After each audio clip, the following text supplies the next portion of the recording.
আমাদের এই অনুষ্ঠানে আজকে আমাদের সাথে উপস্থিত হয়েছেন মানে সঙ্গীতাঙ্গনের একজন বিশিষ্ট ব্যক্তিত্ব। তার নাম হলো রুপসী আহমেদ। তার সাথে তার সবচেয়ে বড় পরিচয় হলো উনি ইংরেজি বিভাগের প্রধান, প্রফেসর, লালমাটিয়া মহিলা কলেজে। উনি আছেন আমাদের সাথে। আপনি তো মানে 90 সালের বিখ্যাত একজন গায়িকা, সাথে একজন ইংরেজি বিভাগের প্রফেসর, কিন্তু অনেকদিন যাবত হলো আপনাকে আমরা গানের জগতে দেখি না, কারণটা কি? কেন?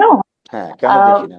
আহ, আসলে একাধিক কারণ রয়েছে। প্রথমত, আমার আম্মু গত প্রায় 15-16 বছর আগে থেকেই খুব অসুস্থ ছিলেন, প্রায় 4 বছর হসপিটালাইজ ছিলেন। তারপর উনি ইন্তেকাল করেন 2014-তে।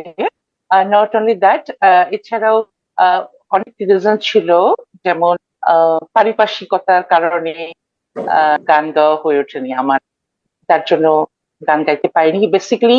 আমাদের সঙ্গীত ভুবনের আহ, আমরা যারা 90 দশক থেকে উঠে এসেছি, আমরা কিন্তু বাংলাদেশ টেলিভিশন কেন্দ্রিক আমাদের পারফরমেন্স গুলো থাকে। এবং আপনারা জানেন, বাংলাদেশ টেলিভিশনে ঠিকমতো কাজ করলে কিন্তু অন্য টেলিভিশন গুলোতে কাজ করা সহজ হয় অনেকটা। তো আমার এখানে কাজ করার পথটা মসৃণ ছিল না, যার জন্য আমার ইভেনচুয়ালি যেটা হচ্ছে, অন্য টিভি গুলোও আমাকে ঠিকমতো ইনভাইট করতো না। আর আমার পক্ষে সবার কাছে গিয়ে রিকোয়েস্ট করে আমার সমস্যা বলা, শোনা বা সমস্যার সমাধান করা, এটা সম্ভব ছিল না আসলে। আর আমি যেহেতু জব করি, এই অত্যন্ত গুরুত্বপূর্ণ কাজ করি, আমি বিভাগীয় প্রধান প্রায় 8 বছর ধরে লালমাটি সরকারি মহিলা কলেজে। ওখানে আমার অনেক কাজ থাকে, অনেক মানে অ্যাপয়েন্টমেন্ট থাকে, অনেক অকুপেশন থাকে, যার জন্য আমার পক্ষে দৌড়াদৌড়ি করে এগুলো প্রবলেম সলভ করাটাকে আমি রীতিমতো আমার আত্মসম্মানে লাগবে মনে লেগেছে, এরকম মনে করেছি। যার জন্য আমি আহ আর প্রয়োজন মনে করিনি কাজ করতে, এবং আমি মানে ভেবেছি আর কখনো গানই হয়তো করা হবে না ঠিক মতো। আমার পরবর্তী সময়ে গত নভেম্বর থেকে আমাকে একাধিক প্রোগ্রামে ইনভাইট করা হচ্ছে টেলিভিশন থেকে, বাংলাদেশ টেলিভিশন থেকে, এবং আমি দুটো প্রোগ্রামে মাত্র অ্যাটেন্ড করেছি। একটা সোলো গান ছিল, আর একটা সোলো পারফরমেন্স, 5টা গানের একটা একক সঙ্গীত অনুষ্ঠান ছিল। এই দুটো আমি করেছি। আহ এই তো এইভাবে আবার নতুন করে কাজ করা শুরু হয়েছে গত বলতে গেলে 6-7 মাস আগে থেকে কাজ মানে করা নতুন শুরু করেছি। ইন্টেরিয়র গভর্নমেন্ট আসার পর থেকে? ইয়েস, হ্যাঁ। হ্যাঁ, তাহলে আমি এখন প্রশ্ন আহ, হলো, না তাহলে প্রশ্নটা হলো, বিফোর ইন্টেরিয়র গভর্নমেন্ট মানে সেই ব্যাপারে কি আপনি কিছু বলতে চান না, যে আমাদের একটা পতিত সরকার আহ, যারা এই আহ, দেশটাকে এমন ছারখার করে রেখে গেল?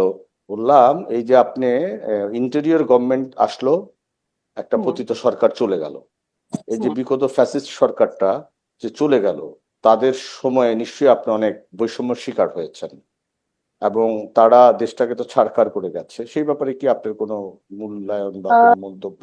আমার শুধু আমি নই, আমার সাথে আমার মনে হয় 90s-এ আমরা যারা উম, খুব ভালোভাবে কাজ করতাম, আমার সাথে আরো বেশ কয়েকজন শিল্পী আছেন যারা প্রকৃত পক্ষে জনপ্রিয় আর্টিস্ট। আপনি সার্ভে করলে বুঝতে পারবেন আর যাদের কথা বলছি আমি। তারা অনেক বিজি এবং অত্যন্ত জনপ্রিয় শিল্পী ছিলেন। তারা সবাই আমার মতোই বৈষম্যের শিকার হচ্ছে, এবং মূল শিল্পী যারা, প্রকৃত শিল্পী যারা, তারা ছিল সিনের বাইরে। এবং বলতে গেলে সঙ্গীতাঙ্গনটা একটা অনেকটা শূন্যতায় ভরা ছিল আমি মনে করি। এবং অডিয়েন্সরা, সাধারণ মানুষ যেখানে আমরা যেতাম, আমাদেরকে জিজ্ঞেস করতেন যে আপনাদেরকে দেখি না কেন, আপনারা এত প্রিয় শিল্পী আমাদের, অথচ আপনাদের সাথে দেখা হয় না, আপনাদের অনুষ্ঠান দেখতে চাই।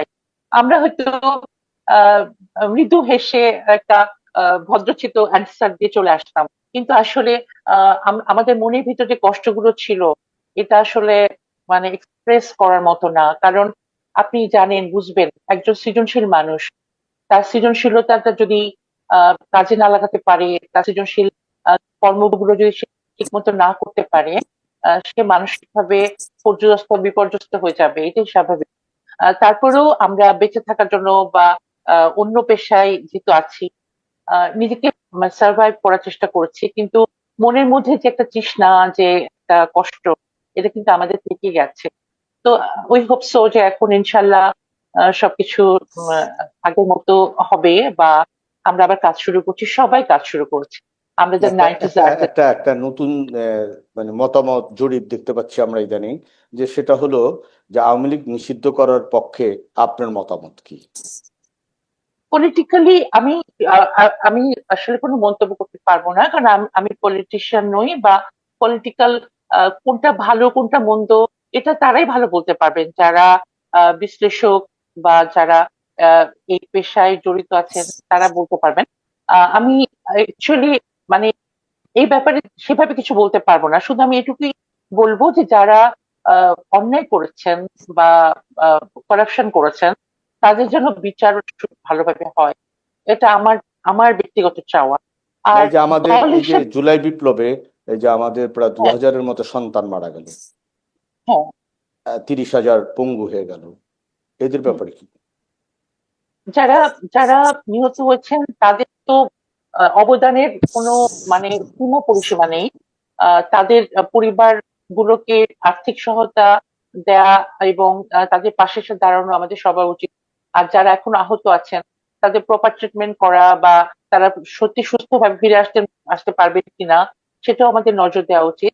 আমি আসলে মূলত যেটা মনে করি যে এই এত কিছু হয়ে গেল, এত কিছু মানে অর্থ পাচার বলেন বা সন্ত্রাস বলেন বা গুম বলেন খুন বলেন, এগুলোর একটা প্রপার বিচার হলে না অটোমেটিকলি অনেক কিছু সহজ হয়ে যাবে। আমার কাছে মনে হয় যে যারা এগুলোর সাথে জড়িত ছিলেন তাদেরকে স্পেয়ার করা ঠিক হবে না।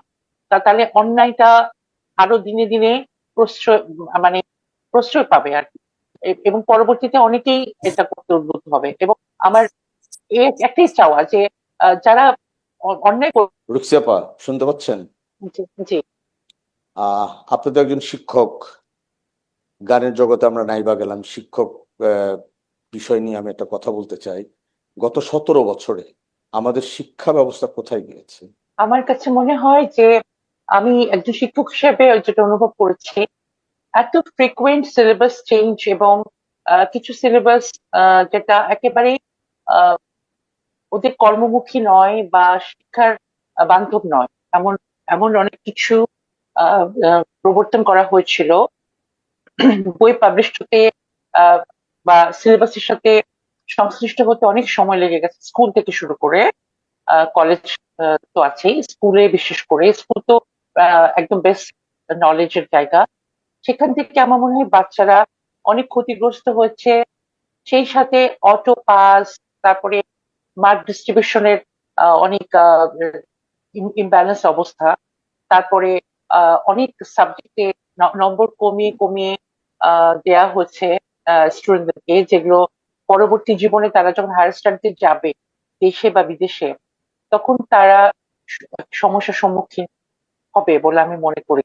এবং আহ, এখানে নকলের অনেক সুযোগও থাকে। যেমন আমি প্রথম থেকে যেটা অপছন্দ করতাম, অতিরিক্ত ব্রিফ কোশ্চেনের অ্যান্সার দেয়া।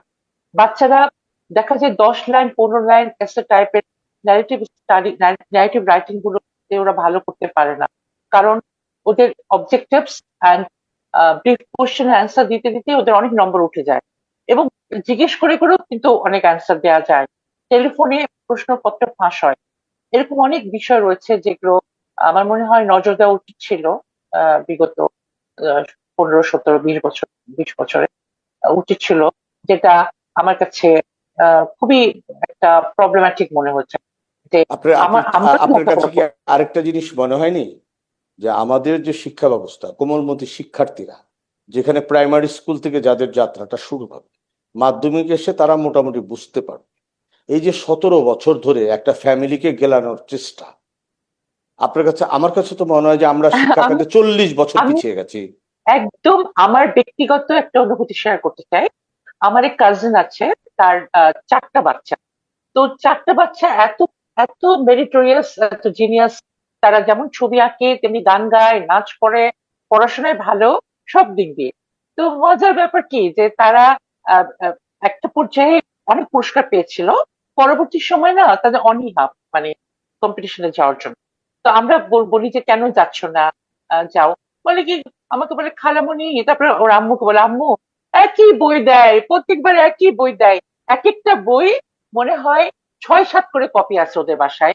এবং 4টা বাচ্চার কাছে আমার মনে হয় 30 থেকে 35টা বই আছে, সেম সেম কপি, মানে প্রতি বছর একই বই দেওয়া হচ্ছে। কি বই বুঝতে পারছেন, একটা বিশেষ পারিবারিক ইতিহাসের উপর ভিত্তি করে। তো এটা একেবারে প্র্যাকটিক্যাল এক্সপিরিয়েন্স থেকে আমি বলছি। আমার ওই ভাবি, সে নিজেও শিক্ষার সাথে জড়িত, সে কিন্তু পলিটিক্যালি ওরকম কনসার্ন না, বা আওয়ামী লীগের বিদেশ বা আওয়ামী লীগকে সে অপছন্দ করে তাও কিন্তু না। কিন্তু একটা পর্যায়ে সে ফেসবুকে দিতে বাধ্য হয়েছে যে দয়া করে এই এই পলিসি বাদ দেন আপনারা। আরো অনেক লেখক আছে বাংলাদেশে, বাংলায় অনেক লেখক আছে, তাদের বই দেন, এক বই কেন আপনারা 10 বছর ধরে দিচ্ছেন? আপনি চিন্তা করেন ভাই, মানে একটা বাচ্চা প্রতিযোগিতায় যে যাবে, তার একটা আকর্ষণ থাকা দরকার, ইদার একটা সার্টিফিকেট, ক্রেস্ট, এগুলো তো আছেই। একটা পুরস্কার দিলে তার মন ভালো হয়। প্রতি বছর যদি আমি একই বই পাই, তাহলে আমি কি প্রতিযোগিতায় যেতে চাইবো, নাকি আমার ইনসেন্টিভটা কাজ করবে? এটা একদম। এবং আমরা আমরা কলেজেও যখন বইগুলো প্যাকিং করতাম, এমন স্টুডেন্ট আছে যে সে চ্যাম্পিয়ন হয়েছে, হয়তো 4টাতে সে ফার্স্ট সেকেন্ড হয়েছে, 4টা বই একই বই। আপনি চিন্তা করেন যে এটা কি ধরনের পুরস্কার। তো এইটা আমি অনুভব করতে পারি। এটার এর পরের কিছু বলার আছে বলে আমার মনে করি না, যে আপনি বুঝে নিন যে একটা বই দিয়ে বোঝা যাচ্ছে যে না একটা না, বইটা কতটা সেটা তো আমরা, এক পেশে। না সেটা তো আমরা দেখেছি যে ধরেন দুটো গোল্ডেন প্লাস পেয়ে ঢাকা ইউনিভার্সিটির মানে কোটা পূর্ণ হয় না, ছাত্র ভর্তি হতে হুম, পারে না। তাহলে এই যে আমরা হাজার হাজার লক্ষ লক্ষ এই যে GPA 5 দিলাম, যারা তারা এখন কোথায়, তারা এখন কি করছে? এক্স্যাক্টলি। এত এত রেজাল্ট ভালো করার তো দরকার নাই, নর্মাল এ মাইনাস পেলেও তো চলে। আমাদের সময় তো ফার্স্ট ডিভিশন একটা ছিল, first division, second division, star, এগুলো ছিল। সবাই তো স্টার পেতো না। তারপরে যারা প্লেন ফার্স্ট ডিভিশন পেতো, তারা কি শ্যান করেনি লাইফে? অবশ্যই শ্যান করেছে। এবং বাচ্চাদের ভিতরে এক ধরনের মানে কুপ্রভাব তৈরি হয় যে তারা GPA plus, A+ plus golden পেয়েছে কিনা, এরকম প্যারেন্টসরা তো সারাক্ষণ ওয়ারিড থাকে যে আবার গোল্ডেন কিনা, তারপর A+ পেয়েছে কিনা, GPA 5 মানে সর্বোচ্চ নাম্বারটা পেয়েছে কিনা। এরকম একটা আহ, প্রতিযোগিতার মধ্যে বাচ্চাদেরকে দিয়ে দেওয়া হচ্ছে, যেটা তাদেরকে শিক্ষামুখী না করে রেজাল্ট মুখী বেশিরভাগ করছে, যে কিভাবে সার্টিফিকেট আর্ন করবে। এটা আমার কাছে মানে খুব একটা ইফেক্টিভ মনে হয় না, যে পড়াশোনায় আহ, কোনো মানে না, আপনার সন্তোষজনক। কাছে কি এটা মনে হয়নি যে আমাদের শিক্ষা ব্যবস্থাটাকে ফ্যাসিস্ট গভর্নমেন্ট ধ্বংস করে দিয়ে গেছে? আমার কাছে আমার কাছে এরকম, আমি সবসময় ডিসস্যাটিসফাইড ছিলাম, সবচেয়ে বড় কথা যে সন্তোষজনক তো কখনোই ছিল না। এবং এটা মানে কিভাবে কাজটা করলে বাচ্চারা ভালো করতে পারবে, এরকম কোনো গবেষণা বা তাদেরকে সত্যিকার অর্থে শিক্ষামুখী করার কোনো ইচ্ছা ছিল বলে আমার মনে হয় না। কারণ যারা কাজ করেন তাদের বেশিরভাগ সন্তানেরা বাইরে লেখাপড়া করে, তারা বাংলাদেশে থাকলেও ইংলিশ মিডিয়ামে এ লেভেল ও লেভেলস পড়ে। আমাদের যে ন্যাশনাল কারিকুলাম, সেটা একেবারেই আমার কাছে অগ্রহণযোগ্য মনে হয়, যে তারা মানে ঠিকভাবে কাজ করতে পারছে না। যেমন মাঝখানে আপনাকে আপনি আমি জানেন। আরেকটা প্রশ্ন করি, সেটা হলো আপনি যে কারিকুলামে পড়াশোনা করে এসেছেন, বা এই বইগুলো যারা তৈরি করেছে, সিলেবাস গুলো যারা তৈরি করেছে, তারা কিন্তু হুম, সেম কারিকুলাম পড়ে এসছে। আমাদের এখন যারা হ্যাঁ, সচিব পর্যায়ে আছে, উপদেষ্টা আছে, যারা হুম, হুম, আছে, হুম, তারা হুম, কিন্তু সেই কারিকুলাম পড়ে এসছে। তাহলে জি। সেই কারিকুলাম এমন কি ক্ষতি ছিল যেটা চেঞ্জ করার দরকার পড়লো? আমি তো এটাই বলছি ভাই, আমি আমি ফ্রম দ্য বিগিনিং যখন থেকে চেঞ্জ শুনলাম চেঞ্জ হবে, তখন একটা আশা আলো দেখলাম যে মেবি হয়তো ইন্টারন্যাশনাল লেভেলে সেই রকম ধরনের হয়তো কিছু হবে। কিন্তু পরে দেখলাম ডে বাই ডে এটা ডিগ্রেডেড করছে, এবং পরবর্তী সময়ে একেবারে শূন্যের কোঠায় নেমে আসছে। এর বিষয়বস্তু, কন্টেন্ট, এর মার্ক ডিস্ট্রিবিউশন, এর মানে কোয়েশ্চেনিং, সবকিছু আমার কাছে এত অগ্রহণযোগ্য মনে হচ্ছে যে আমার মনে হয় না যে বাচ্চারা এখান থেকে পাস করে, আমাদের বাংলা মিডিয়াম থেকে, ন্যাশনাল কারিকুলাম থেকে পাস করে, যারা ব্যক্তিগত উদ্যোগে প্রচন্ড প্যারেন্টসরা মানে যাদের বাচ্চাদেরকে খেয়াল করে বা সেই সুযোগটা দিতে পারে এক্সট্রা এক্সট্রা ওয়েতে, তারা হয়তো ভালো করবে। কিন্তু জেনারেল লাইনে একটা অর্ডিনারি পরিবারের ছেলেমেয়েরা, বা যাদের বাবা মা হয়তো অত শিক্ষিত নন, তাদের জন্য অনেক ডিফিকাল্ট হয়ে যাবে। একসময় আমরা দেখতাম কৃষকের ঘরে বা মা বাবা অত শিক্ষিত নন, তারপরে বাচ্চা বোর্ডে স্ট্যান্ড করেছে, এরকম দেখেছি না আমরা। এখন কিন্তু সেরকম হওয়ার সম্ভাবনা একেবারে নাই বললেই চলে।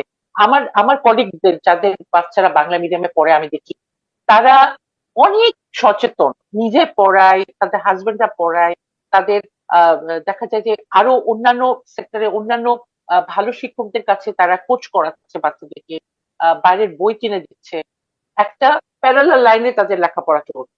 কিন্তু আপনি বলেন সাধারণ পরিবার যারা খেটে খাওয়া মানুষ, যারা একটু হয়তো কষ্ট করে বাচ্চাদেরকে কোনো রকম স্কুলে দিয়েছে, কলেজে দিয়েছে, সেই প্যারেন্টসরা কি করে বাচ্চাদেরকে গাইড করবে? স্কুল কলেজ তো গাইড করতে পারছে না, কারণ নিয়মটাই তো ওখানে, সিস্টেমটাই তো মানে নাই। তো না, 17 স্কুল বছরে তো কলেজে দোষ দিয়ে তো লাভ নেই। 17 বছরে তো ধরেন স্কুল কলেজের দায়িত্ব যাদেরকে দিয়েছে, আপনি স্কুল কলেজ তো অনেক ছোট জায়গা, ইউনিভার্সিটির গুলি যে অবস্থা করেছে, আমরা তো এখন বাংলাদেশের কোনো ইউনিভার্সিটি কোনো র্যাঙ্কিং এ নেই, কোনো কিছুতে নেই। তো জি, যাই হোক, এটা এই বিষয় নিয়ে আপনার সাথে পরে কথা বলবো। পলিটিক্যাল অ্যাপয়েন্টমেন্ট থাকার কারণে ভাই হ্যাঁ, এগুলো এটা হয় নিয়ে কথা পলিটিক্যাল। বলবো, এটা নিয়ে আপনার সাথে একটু বিস্তারিত কথা বলবো। আচ্ছা, আমি মানে এখন যে বিষয়টা জানার, আমরা 53-54 বছর হয়েছে স্বাধীনতা, আমাদের পাঠ্যক্রম কয়বার পরিবর্তন হলো। আর ভারত আমাদের পার্শ্ববর্তী দেশ, আমরা তাদেরকে যতই অপছন্দ করি, কিন্তু আমার প্রতিবেশী তো সে, তার পাঠ্যক্রম কয়বার পরিবর্তন হয়েছে, কি বলবেন? আমাদের আমাদের এখানে আমার আমার আমরা যখন স্টুডেন্ট ছিলাম, তারপরে আমি একবার পরিবর্তন হতে দেখেছি 2001 সালে। তারপরে ফ্রিকুয়েন্টলি 2009-10 থেকে অনেক সময় পরিবর্তন হতে দেখছি, মানে বই পাওয়া যায় না, নতুন পাঠ্যক্রম আসে, নতুন সিলেবাসে নতুন কিছু ইনক্লুডেড হয়, যেটা দিনে দিনে আরো বেশি আহ, মানে আরো খারাপ, মানে বেটার তো না, ওয়ার্স জিনিস ইনক্লুডেড হয়েছে, যেটা মোটেও স্টুডেন্টদের বান্ধব নয়। এই জন্য পাঠ্য ক্রম চেঞ্জ হওয়াটা বড় কথা না, একবার একটা গবেষণা করে আহ দীর্ঘদিন ধরে রাখাও আমি মনে করি না যে এটা খারাপ। কিন্তু এরা গবেষণা করার কথা বলে যেটা করছেন সেটা মোটেও স্টুডেন্টদের উপকারে আসবে বলে আমার মনে হয় না। চেঞ্জ করলেই তো হলো না, একটা কাজে লাগতে হবে, আমি সেটাই মনে করি। না, আপনি তো একটা ডিপার্টমেন্টের হেড, আপনার এখানে যে স্টুডেন্ট গুলো আসে, আপনি তো তাদের, এখন তো অনেকটাই হলো যে কি মাল্টি চয়েস, কলেজ চয়েস, হুম কলেজ চয়েসের হুম মাধ্যমে তারা আসে, এখন তার পরীক্ষা হুম দিতে হুম হয় হুম না। কিন্তু আপনি হুম। যখন তাদের পরীক্ষাগুলো নেন, তখন ছাত্রছাত্রীর মেধার ব্যাপারটা আপনি কেমন দেখেন? এত বছর ধরে মাঝখানে কয়েক বছর ওরা জাস্ট কাগজ জমা দিত, মার্কশিট দেখে ভর্তি হতো, ন্যাশনাল ইউনিভার্সিটি এটা ডিসাইড করতো অনার্স মাস্টার্স এর ক্ষেত্রে। আর এবার নাকি ইন্টারভিউ হবে আমি শুনলাম, এই মাসের লাস্ট উইকে ভর্তি পরীক্ষা হওয়ার কথা অনার্স এর জন্য। আর ইন্টারে পরীক্ষা হয় না, তবে নম্বরের বেসিসে আমরা নিই। আমরা 3.5, 4, 4.5 এভাবে নিই, মানে যাদের গ্রেডেশনের এভাবেই তারা পড়তে, তারা এইচএসসি তে পরীক্ষা দিয়ে আসেন, জাস্ট মানে কাগজ জমা দিয়েই তারা আসে। আর খাতা দেখার ক্ষেত্রে আমি যেটা বলবো যে ব্রিফ কোশ্চেন বা ফিল ইন দ্য ব্ল্যাঙ্কস এগুলো যা একটু করে বাচ্চারা ন্যারেটিভ রাইটিং একদমই আহ, আশানুরূপ ভাবে লিখতে পারে না, তাদের স্পেলিং মিস্টেক থাকে, অনেক গ্রামাটিক্যাল মিস্টেক থাকে। তারপরে তারা আহ, কোনো কিছু সুন্দর করে মানে ডাইরেক্ট করা এটা আহ, তারা অভিজ্ঞ না, বোঝা যায়, কারণ দীর্ঘদিন ধরে তাদের এই সিলেবাসে পড়ানো হচ্ছে, ওদের দোষ দিয়ে লাভ নেই। এবং ওরা যতটুকু পড়ে হয়তো বা মোবাইলে টাইপ করে বা ল্যাপটপে টাইপ করে, ওদের হ্যান্ড রাইটিং এর সাথে সম্পর্ক কতটুকু আছে আমার সন্দেহ হয়। আমার মনে হয় তাদের লেখার মধ্যে অনেকটা ডিজিটালাইজেশন চলে আসছে, মানে এত সংক্ষেপ উত্তর দেয়, আমি পড়ে মাঝে মাঝে হাসি যে এটা তো কোনো এসে টাইপ কোশ্চেন আনসার না। বিশেষ করে এসে, প্যারাগ্রাফ এগুলো দেখলে বোঝা যায় একটা স্টুডেন্টের ব্যাকগ্রাউন্ডটা কি। ফিল ইন দ্য ব্ল্যাঙ্কস তো যে কেউ করতে পারে, শুনে শুনে লিখতে পারে, কিন্তু যখন ডিটেইলে লিখতে দেওয়া হয়, লেটার, প্যারাগ্রাফ, অ্যাপ্লিকেশন, এই এই জিনিসগুলো, তখন কিন্তু ওরা খুব একটা ভালো করতে পারে না, যেটা আমরা ইন্টারমিডিয়েটে মাত্র এইচএস লেভেলে মাত্র 1.5 বছরও সময় পায় না। তো ওই সময় একটা স্কুল থেকে পাস করা বাচ্চাকে এইচএসসি এর জন্য মানে রেডি করা আমাদের জন্য খুবই টাফ হয়ে যায়। 1 বছরে আমরা ফার্স্ট ইয়ারের পড়া পড়াবো না সেকেন্ড ইয়ারের পড়া পড়াবো, এটা একটা হিমশিম খেতে হয় আমাদের। ঠিক তারপর পরীক্ষা শুরু হয়ে যায়। আর অনার্স এর ক্ষেত্রে যেটা এবার জানি না গুণগত পরিবর্তন আসবে কিনা, কারণ এই বছর রিটেন পরীক্ষা হবে আমি শুনলাম। National university professor Amanullah sir বলেছেন যে আহ, মানে ওনারা নতুন নিয়ম প্রবর্তন করতে চাচ্ছেন, ওরা ঢেলে সাজাতে চাচ্ছেন ন্যাশনাল ইউনিভার্সিটিকে। তো আমরা আশাবাদী যে এবার যদি কিছুটা পরিবর্তন হয় না, আমাদের তো অনার্স একজন লেভেলে। আলোচক বললেন যে আমাদের তার অফিসে একজন ক্যান্ডিডেট এসে অনার্স মাস্টার্স করে, যেটা অ্যাপ্লিকেশন লিখতে পারে না চাকরি। হুম হুম হুম। এই জি। যে ব্যাপারটা, তো আপনার ওখান থেকে যারা অনার্স মাস্টার্স করে বেরোচ্ছে সবারই তো একই হুম। অবস্থা, আই থিঙ্ক সো। সবার একরকম না হলেও কিছু পার্সেন্টেজ অবশ্যই আছে। যেমন 30-40% স্টুডেন্ট যদি না ঠিক মতো লিখতে পারে, সেটাও আমাদের খারাপ লাগার কথা। আর এরা মনে করেন অন্য প্রতিষ্ঠান থেকে লেখাপড়া করে এসছে ইন্টারমিডিয়েট পর্যন্ত, তারপরে তারা আমাদের কাছে আসে। এবং আমাদের অনার্সে যেটা হয়, হিউজ বই থাকে, অনেক বড় সিলেবাস, এগুলো সামাল দিতে আমাদের ক্লাস রেডি করতে, মানে কোর্স কমপ্লিট করতে অনেক হিমশিম খেতে হয়।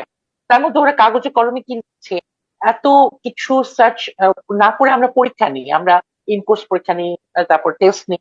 তারপরে দেখা যায় যে তারা যে মানে হয়তো ফ্রি হ্যান্ড রাইটিং ওরা তেমনটা পারে না।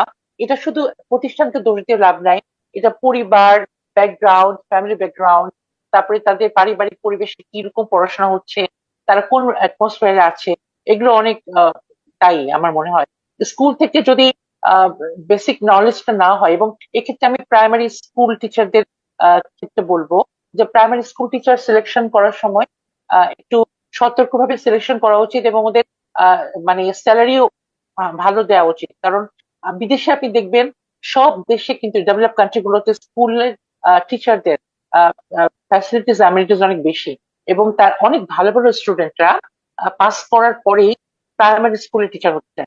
কারণ প্রাইমারি লেভেলে আপনি যে একটা বাচ্চাকে রেডি করতে পারেন, দেন আপনি পরবর্তী সময়ের আউটপুট পাবেন, ভালো না মন্দ না কেমন। আর আমরা যেটা পাই, আমরা এত স্বল্প পরিসরে আমাদেরকে মানে কাজটা শেষ করতে হয় যে আমরা ইচ্ছা করলেও ডেভেলপমেন্ট তেমন একটা করতে পারি না। ওদেরকে বড়জোর গাইড করতে পারি যে এইভাবে পড়ো, এইভাবে করলে ভালো হয়। কিন্তু এত ওয়ার্ড মেকিং, স্পেলিং, গ্রামার, এগুলো তো শেখানো তখন কোয়াইট ইম্পসিবল হয়ে যায় আমাদের জন্য। না, আমাদের এটা দেশে আমাদের তো আমাদের দেশে সীমাবদ্ধতা। তো স্কুলিংই নেই। আমাদের দেশে তো স্কুলিংই হ্যাঁ। নেই, নাম্বার ওয়ান। নাম্বার টু হলো যে প্রাইমারি স্কুল, সরকারি প্রাইমারি স্কুলে তো আমরা যারা একটু মানে কি বলে মধ্যবিত্ত পরিবার আছি, তারা তো তাদের বাচ্চাদেরকে প্রাইমারি স্কুলে পাঠাই না। মানে প্রাইমারি স্কুল হুম তো আমাদের দেশে হলো যে মানে গরিব মানুষের বাচ্চা, যাদের টাকা পয়সা নেই হুম তাদেরকে হুম সেখানে যেতে হবে। কিন্তু প্রাইমারি যেই লেভেলই সে পড়ুক, প্রাইভেটে পড়ুক আর সরকারিতে পড়ুক, পৃথিবীর সব দেশে প্রাইমারি স্কুলের টিচাররা হলো সন্তান তৈরি করার কারিগর। তারা যেভাবে হুম একটা হুম স্টুডেন্ট তৈরি করবে পরবর্তী, হুম। আপনারা তো রেডিমেড পান। হ্যাঁ আপনারা হ্যাঁ, ইন্টার ওনাদের কষ্টটা কিন্তু অনেক বেশি আমার মনে হয়। প্রাইমারি স্কুলে যে বাচ্চাদেরকে যে শেখানোটা হয়, তাদের যে পরিশ্রমটা, সে পারিশ্রমিক তো তারা পায় না। এবং পায় আর না বলেই তাদের ওখানে ওই শিক্ষাটাও নাই। আর এক সময় ছিল আমাদের দেশে ম্যাট্রিক বা ইন্টারমিডিয়েট পাস একজন প্রাইমারি স্কুলের টিচার হতে পারতো। এখন ওটা একটু চেঞ্জ হয়েছে। আমরা জানি না অদূর ভবিষ্যতে কি হবে। আমাদের যারা শিক্ষা ব্যবস্থার সাথে মানে যুক্ত, তারা আসলে কি বোঝে, কি জানে বা কি ভাবে, এটা আমার মাথায় ধরে না। কারণ আমরা যা পড়ে এসেছি, আমাদের সিলেবাসটা কোনো দিক দিয়ে খারাপ ছিল না। কারণ এখন তো শুধু একটা জিনিসের পরিবর্তন ঘটে, সেটা হলো তথ্য প্রযুক্তি। আর সব কিন্তু জায়গা মতোই আছে। তো রুকসি আপু, আপনাকে ছেড়ে দিলাম, আপনার অনেক সময় নষ্ট জি। করলাম। একদিন না না আপনার না গান আমরা অবশ্যই শুনবো। না, একদিন নিশ্চয়ই আমারও আপনার খুব ভালো দাওয়াত লেগেছে। রইলো আপনার গান শোনার জন্য। আজকে বিশিষ্ট আলোচক যারা ছিলেন তাদের কথা শুনতে আমার ভালো লেগেছে। আপনাকে অসংখ্য ধন্যবাদ। সেই সাথে স্যার জায়কে জানাচ্ছি আমার অনেক শুভেচ্ছা, কৃতজ্ঞতা। থ্যাংক ইউ সো মাচ আমাকে ইনভাইট করার জন্য। আর আমাদের দর্শক শ্রোতা সবার জন্য রইল শুভকামনা। হ্যাঁ, থ্যাংক ইউ। আবার আপনার সাথে দেখা হবে কোনোদিন। জি নিশ্চয়ই। আসসালামু আলাইকুম।